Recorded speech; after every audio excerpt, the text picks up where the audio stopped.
অত্যাধুনিক B2 স্টিলথ বোমারু ব্যবহার করে ইরানের পারমাণবিক কেন্দ্রে হামলা চালায় মার্কিন যুক্তরাষ্ট্র। হামলার পর মার্কিন প্রেসিডেন্ট ডোনাল্ড ট্রাম্প এই হামলাকে অত্যন্ত সফল হামলা উল্লেখ করে দেশটির পারমাণবিক কর্মসূচি ধ্বংস করার দাবি জানান। কিন্তু মাত্র 3 দিনের মাথায় পেন্টাগন এই হামলার নতুন তথ্য প্রকাশ করেছে, যা এখন আলোচনার কেন্দ্রবিন্দুতে পরিণত হয়েছে।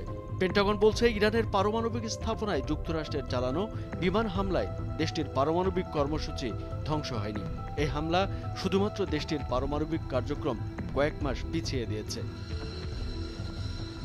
পেন্টাগনের গোয়েন্দা শাখা ডিফেন্স ইন্টেলিজেন্স এজেন্সি বা DIA তাদের প্রাথমিক মূল্যায়নে বলেছে, ইসলামী প্রজাতন্ত্র ইরানের সমৃদ্ধ ইউরেনিয়ামের মজুদ এই হামলায় ধ্বংস হয়নি। তবে হোয়াইট হাউস গোয়েন্দাদের এই মূল্যায়নকে সম্পূর্ণ ভুল বলে আখ্যা দিয়ে বলেছে, এটি প্রেসিডেন্ট ডোনাল্ড ট্রাম্পকে হেয় করার চেষ্টা করার জন্যই এটি বলা হচ্ছে। কারণ এর আগে ট্রাম্প দাবি করেছেন, ইরানের পারমাণবিক কেন্দ্রে বিমান হামলায় ইরানের পারমাণবিক সমৃদ্ধকরণ স্থাপনাগুলো সম্পূর্ণভাবে ধ্বংস হয়েছে।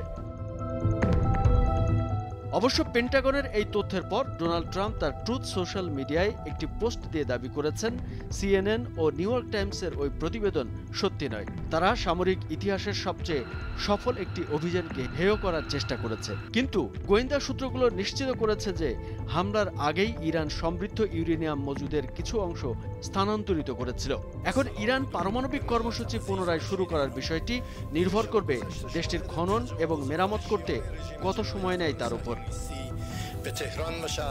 এদিকে মধ্যপ্রাচ্য বিষয়ক ডোনাল্ড ট্রাম্পের বিশেষ দূত স্টিভ উইটকফ বলেছেন, ইরানের মার্কিন হামলার উপর ভিত্তি করে প্রকাশিত গোয়েন্দা তথ্য ফাঁস রাষ্ট্রদ্রোহিতার শামিল।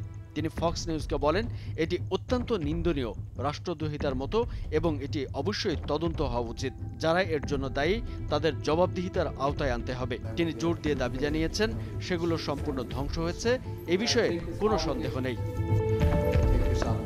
যদি পেন্টাগনের এই গোয়েন্দা তথ্য ঠিক হয়, তবে যুক্তরাষ্ট্রের জন্য তা খুবই হতাশাজনক। যুক্তরাষ্ট্রের সামরিক ক্ষমতাকে চরমভাবে প্রশ্নবিদ্ধ করবে, যা ইরানের পারমাণবিক কর্মসূচি সফল হওয়ার পথে আরও এক ধাপ এগিয়ে যাবে। যুক্তরাষ্ট্র বা ইসরায়েলের কোনো হুমকিকেই তোয়াক্কা করবে না ইরান। যেমনটা ইরানের প্রেসিডেন্ট মাসুদ পেজিশকিয়ান বলেছেন, তার দেশ তাদের পারমাণবিক কর্মসূচিতে ফিরে যেতে ইচ্ছুক, তবে তার দেশ পারমাণবিক শক্তির শান্তিপূর্ণ ব্যবহারের বৈধ অধিকার জোরদার করে চলবে।